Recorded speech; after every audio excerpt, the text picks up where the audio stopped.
This is the first of a series of 11 drawings I did while working with an art teacher friend of mine in a halfway house in San Mateo, California in the late 70s. And I would do a drawing, one for the person who was sitting for me and one for myself.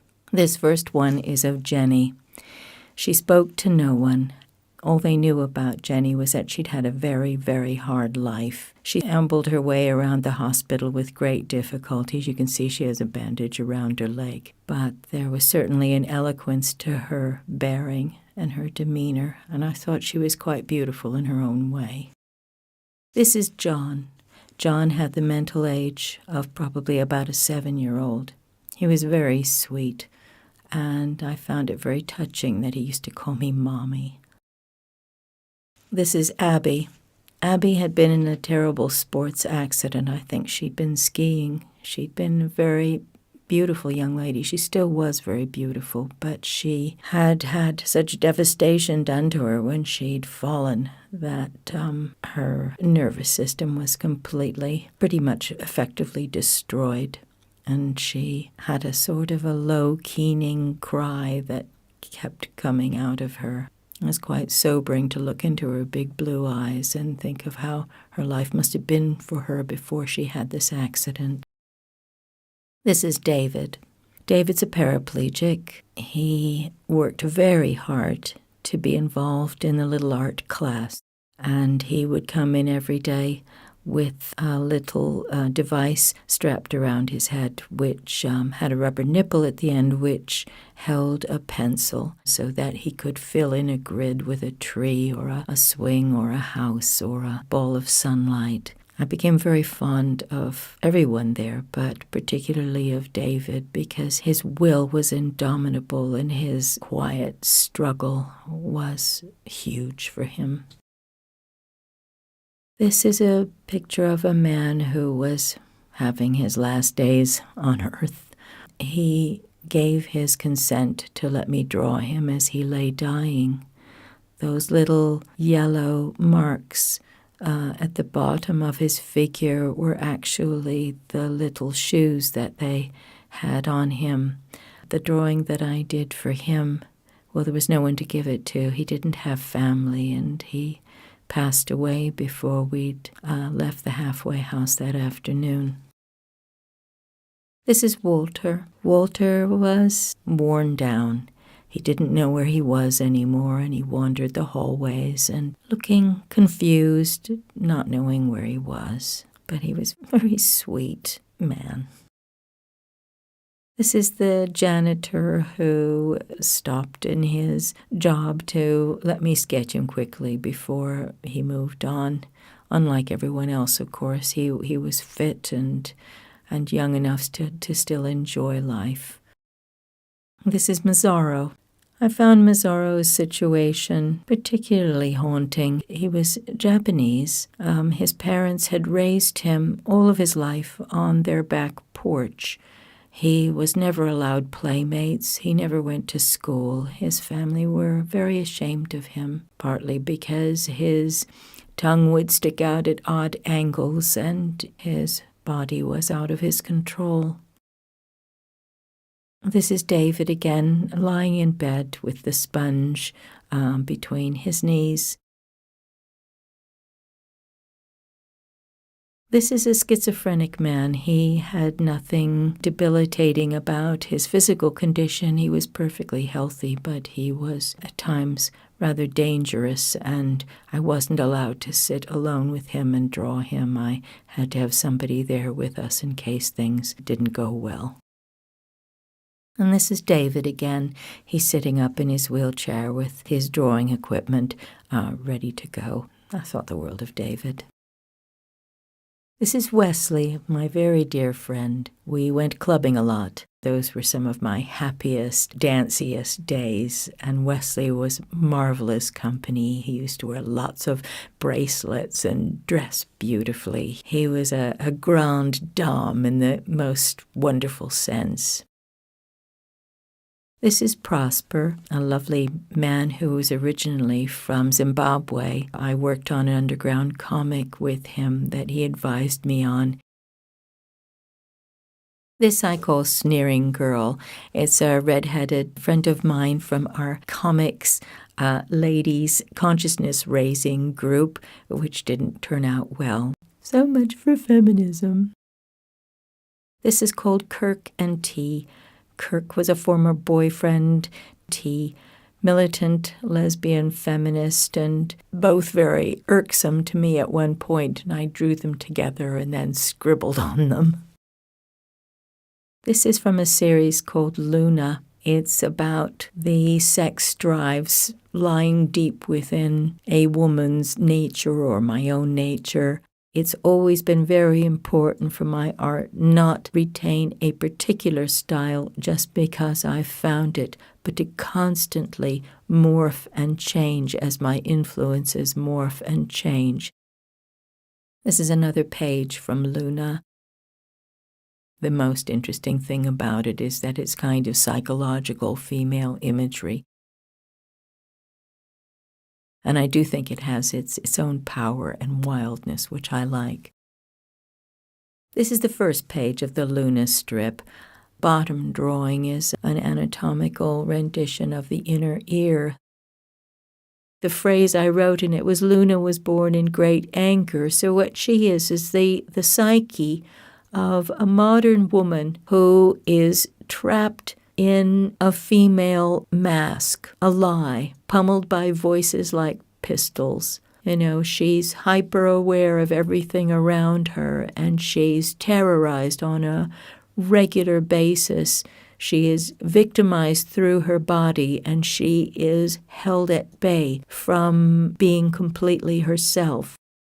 This is the second picture from that series. Again, very anatomical and yet kind of emotionally explosive. She's stuck within her own womb, sliding around, can't get out. She's lost in utterly familiar territory and cannot get out of the identity, the force field of being merely a woman. And that was very much my feeling during that period.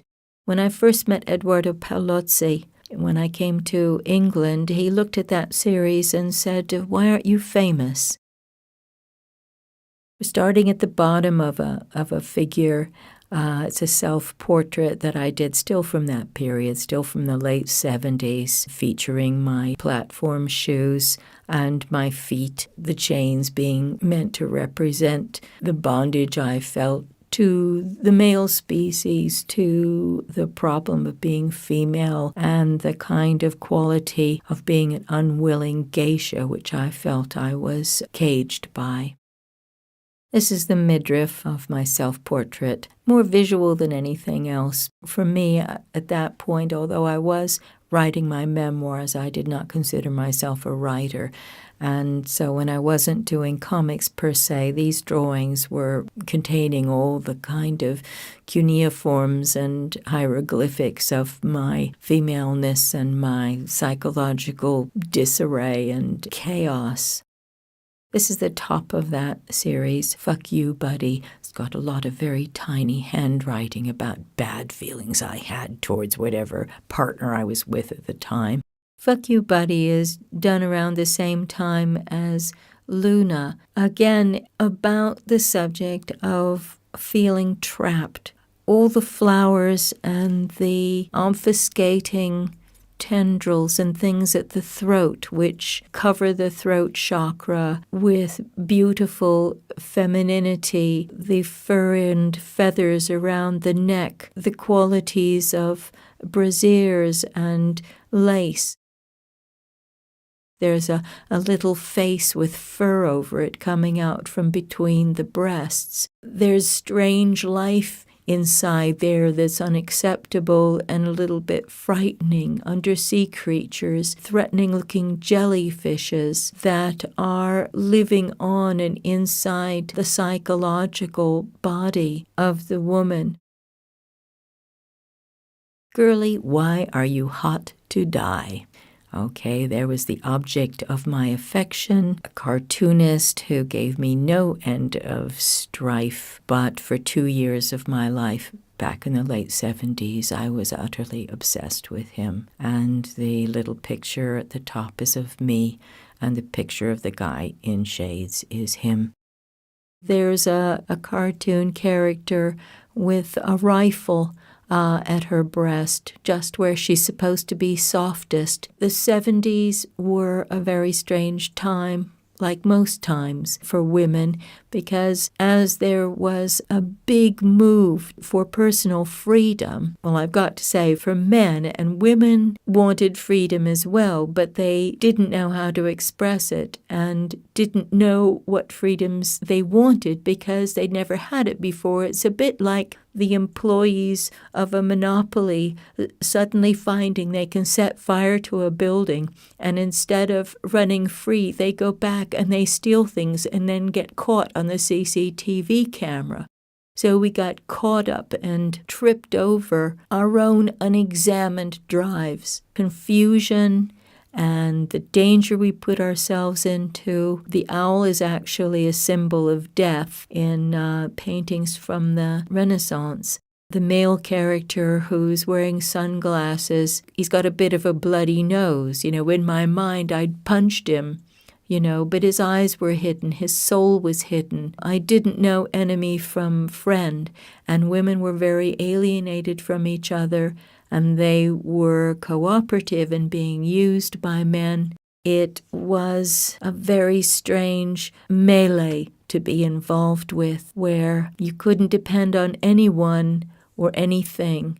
While we were fighting for freedoms, we didn't know how to do it constructively, and we ended up as much victims as freedom fighters. Identiplate. This is my idea of an identikit image of the future. There were no such things as iris imprints. And I could see, or I could feel rather, that there was going to be more and more and more of that kind of personal invasion, where things would be known about us that were nobody else's business. I think that's why I put so many penises into it, and why I even put in that little streak at the bottom, which is meant to be scat or poo. The helpless face of the child who is caught in a terrible photo flash, during which they can extract the patterns of the iris. This little painting has been quite prophetic, really, I think. This I call Chiquita Rock and Roll. It's an amalgam of Carmen Miranda and Little Richard. I really find the patterns pleasing in that. This is an image that I did from an anti-nuclear newspaper called It's About Times, and it featured Ronald Reagan on the cover of it quite often. This is one of those images. Here we have Screaming Paul. This is Paul Mavridis, another cartoonist from that period, whom I at some point also obsessed over, but I very much like this drawing, and it got a fair amount of attention. This, I really haven't got a title for it. I suppose it's some kind of symbolic rape image, carefully drawn with a lot of scratching around the crotch. I put this in, although it's a comic, because it's also portraiture. On the top left-hand panel is an image of William Burroughs and S. Clay Wilson, and Wilson is turning into sort of a cyclops in the second panel and grabbing Burroughs by the neck. Then in the third image, Charles Bukowski, a.k.a. Hank Bukowski, another wild and woolly writer from that period, has entered the bar, and Wilson is telling him what he thinks of him. He was a huge fan of Burroughs, was very afraid of homosexuality at the same time, so he was more comfortable with Bukowski because Bukowski was, at least in his writings, an out-of-control womanizer. This is just an experiment with drawing animals. There's all kinds of textures in those. You can see it better if you experience some of the close-up textures. Some of them are quite beautiful. This group of animals was sensuous to draw. I love drawing hair and fur. The expressions on creatures, I love their noses. The buffalo has a really lovely textural quality to his coat, and I was very much in love with steel engravings and fine black and white drawings. I didn't have a repeatograph. They didn't come along till later, technical pens. So I used a dip pen for these, so that meant that every time you made a stroke, you had to dip the pen in the inkwell again. But it was wonderful. It was like petting the animal to draw them. The elephant seal and the red panda, probably some of these animals are extinct by now, but the elephant seal had such a beautiful satiny texture. It was like stroking his body with my pen, and even though it's made up of a lot of very tiny scratch marks, it still has that lovely, sleek, wet quality. I especially love his flippers. There's a little monkey at the top of the picture, which I love. The only made-up creature is the bat-winged demon character. He's sniffing poppies, and he was lots of fun as well, all his little scales and his little beard and all the kind of algae-like stuff on the top of his head. And this is a still life, again, with textures that I like very, very much.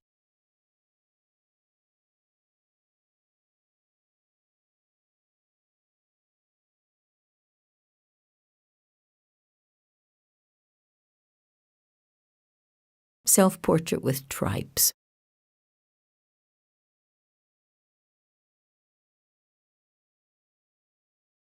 This is a drawing I did after I came to the UK. I got involved with what was happening to the miners during that period. The more I looked into what was going on in England, the more utterly detestable Margaret Thatcher seemed to me, so I've drawn her as Cronos devouring her own children. The ideal husband. When I was a girl, I read Jane Eyre and was completely besotted with Mr. Rochester. I also loved the Beast from Beauty and the Beast, so this is kind of a sweet, wild and woolly portrait of my ideal man, complete with third eye. That eye stayed with me as an image. I played with the pen and ink and used a lot of mixed materials. I used watercolors, acrylics, black ink. You can see a lot of the detail in his hair, his mouth, and his nose, and all the color around his face. You feel utterly what it's made from. I always like to leave things a little bit unfinished and not finish the whole piece so you can see the suit he's wearing. Well, I haven't really bothered to do anything much but make a superficial wash around it because I want the total focus to be on his eyes and his mouth and his beard and his hair. I think it's a wonderful personal tulpa, a created entity which I'm still hypnotized by. Mermaid in a tub. I'd entered it into a contest, and of course it didn't even get an honorable mention. I think because the painting was so big, people were very alarmed at her face and at her big blue breasts. She was a kind of a premonition of the Lost Girls style. She's done completely in color crayons. Now, there may be some colored pencils in there mixed in together, yeah. I love the surprised, sexy, and alienated look on her face. I love the whole idea of a mermaid in a bathtub, and I really love using Fauvist colors. You know, color has always hypnotized me. This is the Lobster Woman of Toledo. You won't see any reason why I've done this, but I was stimulated by the classic painting Eleanor of Toledo, done by a very sedate portraitist, Il Bronzino. This looks nothing like that painting anyway, so there's no point in even referencing it except to show the kind of mad things that artists think about. The furry yet luminous textures in this image. The sensuous lips of the lobster mandrill creature and the surprised doll eye coming over the horizon.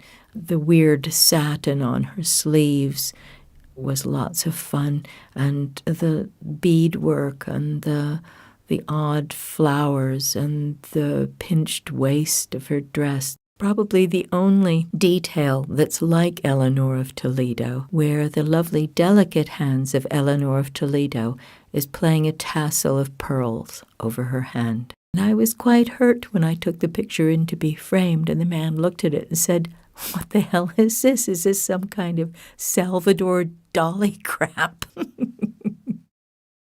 Well, this is high-kicking Dolly, just another one of my doll portraits with a kind of a splash of color, a bit of mixed media. And this is the first color drawing done of Betty Page that I know of, because that was done in 1980, and that was turned into a calling card. This is a preliminary drawing for a painting called Pink Boy. The actual painting that I did is quite large. This is an A2-sized piece of paper. At that point, I was doing preliminary drawings for all my big paintings, which I do not do now. The girl standing is a sort of take on Blue Boy, but with a female body, which I found very interesting and enjoyable. There's the Virgin of Guadalupe behind her, glittering and glowing. The startling effect of Blue Boy having enormous breasts, I think it was quite a satisfying juxtaposition of images and also worked quite well. You can't help but miss the erotically charged body of Lurch and a very nicely drawn bottle in the background, which I was pleased with. Again, it was done with mixed medium. It was done with Dr. Martin's luminous inks, as well as pencil, color crayon, and acrylic paint. And this is Naked Self-Portrait with a ray gun. There are some very nice textures in here when you look close up in some of the features in the face. And this is Spanking Betty, which was actually done in the UK when I was working with Skin 2 magazine, and I happened to be partners with a fella that couldn't get enough Betty Page drawings. And this is Self as Jungle, I suppose. Nice, satisfying textures going on when you examine it a little more closely. I like the idea of stark spaces near very full spaces. The adventurousness that I believe I showed in some of the colored turmoil in the backdrop, as opposed to the very precise bits in the front, images from undersea creatures, and little margay in the middle of my forehead, the butterfly wings. I think of art as a kind of music. I've always thought of art as a kind of music, and indeed I've always listened to music. When I do my art, it helps me fill in the spaces, make the work vibrate, and have an all-over rhythm which encompasses all of the different things that I'm attempting in one image. There's some cartoon imagery to the side of my mouth.